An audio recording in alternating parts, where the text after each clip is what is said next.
त्याच वेळेस नुकतं doctor पल्लवींचं open झालेलं होतं आणि अनुभव असा होता.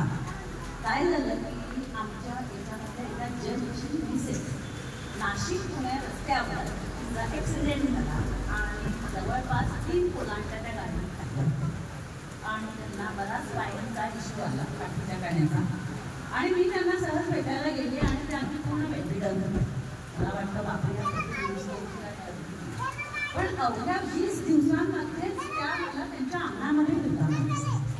म्हणून मी अशी चौकशी करायला आवर्जून गेले. तोपर्यंत डॉक्टरांची माझी काही ओळख नव्हती आणि त्यावेळेस त्यांनी मला यांचं नाव सांगितलं. आणि तेव्हा मला एक इश्यूज म्हणजे माझी मान गेली, मला कंबर दुखत होती, खाली बसू शकत नव्हते, असे बरेच मसल्स प्रॉब्लेम जे होते ते मला बरेच. आणि मला ते मसल्स प्रॉब्लेम कमी करायचं होतं. आणि शिवाय काय होतं की नेहमीचा एका विशिष्ट व्यायामाला केले होता. वजन माझं 24 किलोने वाढून गेली. अशी माझी सगळी काही कंडिशन होती. डॉक्टरांनी सगळं मानसिक याच्यावर सांगितलं, मी शारीरिक याच्यावर करते. शेवटी काय आहे, एकाच नाण्याचे ते 2 बाजू. शरीर आणि मन तुम्ही जर समजा व्यवस्थित जपलं तर तुमचं आयुष्य अगदी आनंदपूर्ण होतं. पण आपलं मन चांगलं नसेल तरीही त्याच्यात आपण जातो आणि शरीर चांगलं नसेल तरीही आपण त्याच्यात चालत. हाताला खर्चटलं डॉक्टरांनी मला सांगितल्याप्रमाणे, तरी मन त्याच्यात सारखं जातं. तर मी इतके सगळे हेल्थ इश्यूज मला होते.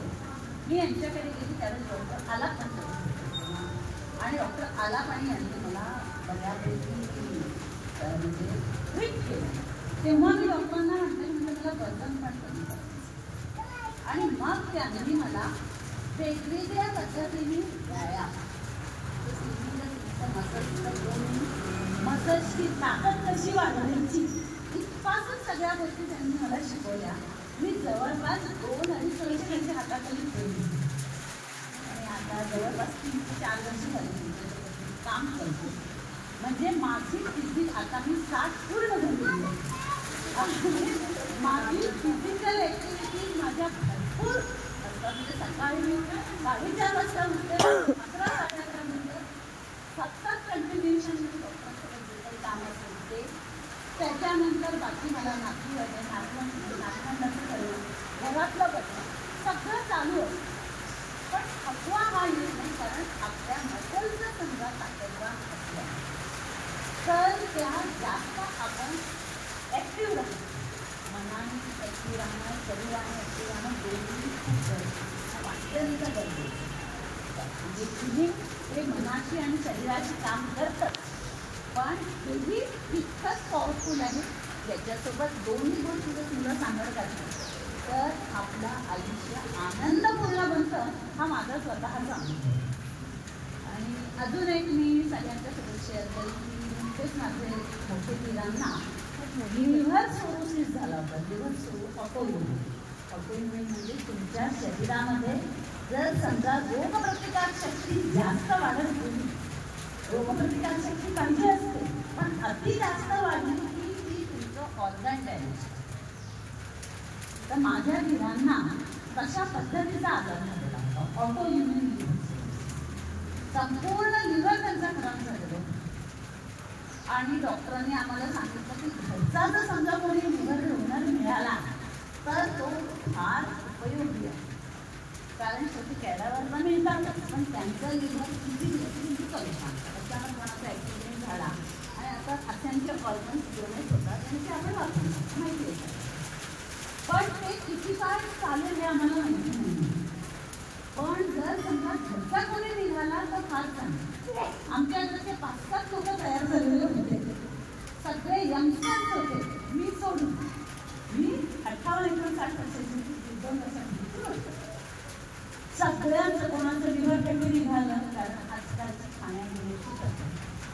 तीही मी यांच्याकडूनच शिकले की खायचं कसं, कशा पद्धतीने जेवायचं हेही त्यांनीच मला शिकवलं. म्हणजे मी घटना म्हणतात ना मी घडवल्या जातात. जसं डॉक्टर सुमित रामेकिलींनी घडल्या मी शरीर अशा पद्धतीने. आता इंग्लिश मधल्या काही गोष्टी करतेच पण हे जे आहे हे घडलं तर खायचं काय, सकाळी उठल्याबरोबर काय खाल्लं पाहिजे. जनरली चहाच्यासोबत सगळेजण 2 बिस्किटं घेऊन बसतात, अगदी आठवा. आपण मुलांनाही बिस्किट, आज माझा 2.5 वर्षाचा नातू आहे, मी त्याला आजपर्यंत एक बिस्किट दिलेलं, आजपर्यंत मी वेगवेगळ्या पद्धतीला. आणि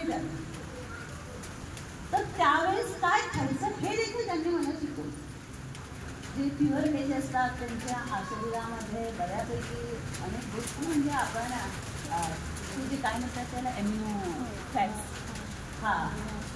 एमिनो ॲसिड्स बऱ्यापैकी कमी असतात. तर एमिनो ॲसिड्स प्युअर व्हेजमधून कुठून मिळतात हे देखील त्यांनी मला सांगितलं. की अगदी जवस, सकाळी भाजलेलं जवस सकाळी उठून खा, आणि खरंच तुमच्या मसल्स आणि हाडं अत्यंत चांगलं. पण ती एका दिवसाची गोष्ट नाही आहे, ही वर्षानुवर्ष. आता मी 2008 पासून 2024 पर्यंत रेग्युलरली करते. आणि याचा फायदा असा झाला की आमच्या घरचे यंगस्टर्स सगळे मागे पडले. आणि मी शेवटी डॉक्टरांना म्हटलं माझ्या एकदा टेस्ट करून बघा. 450 टेस्ट माझ्या झाल्या आणि सगळे एकही टेस्ट माझी अशी नाही आली की खराब झाली. आणि डॉक्टरांनी मला गो अहेड म्हणून सांगितलं आणि मी माझ्या मुख्याधिकाऱ्यांना लिहिलं.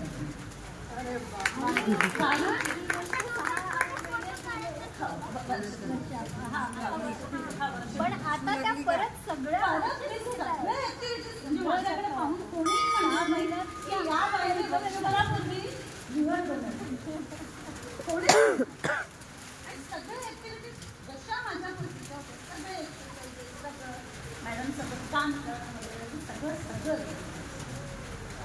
तर खरंच सांगते की अनायचं यशवंत कॉलनीमध्ये इतका छान आलेलं आहे. तर सगळ्यांनी त्याचा फायदा, आणि तो फायदा घेण्यासाठी आम्ही आजच बोललो की आम्ही परत तुमच्यासाठी मदतीचा हात पुढे करतो की आपण 3 दिवसांचं छोटंसं एक हेल्थ शिबिर, जेणेकरून छोट्या छोट्या ज्या गोष्टी आहेत, छोटे व्यायाम, कंबर, मान, हात दुखणं हे कॉमन प्रॉब्लेम्स आहेत. थोड्या 10 पोळ्यांच्या ऐवजी 20 पोळ्या लाटा मान धरते, कंबर धरते. 1 तास खाली बसा म्हटलं की अगदी 10व्या मिनिटाला पाय बदलवायची वेळ होतं की नाही, आपणच आपल्या मनाशी विचार. तर ह्या ज्या सगळ्या छोटे ज्या गोष्टी आहेत ह्याचे आजार अगदी 3 दिवसाच्या शिबिरांमध्ये आम्ही तुम्हाला प्रायमरी त्याची ओळख, तोंड ओळख द्यायला म्हणतो, ती आपण अगदी सहज करून आपण आपल्या तब्येतीमध्ये बेस्ट डॉक्टर डिक्लेअर करते. आणि थँक्यू सगळ्यांना मी मनापासून धन्यवाद देईन की हे इतकं सगळं फिलिंग असेल किंवा ह्या सगळ्या ह्या ऐकायला तुम्ही आल्या, तसेच शिबिराला पण प्रोत्साहन देते आणि आपल्या तब्येतीत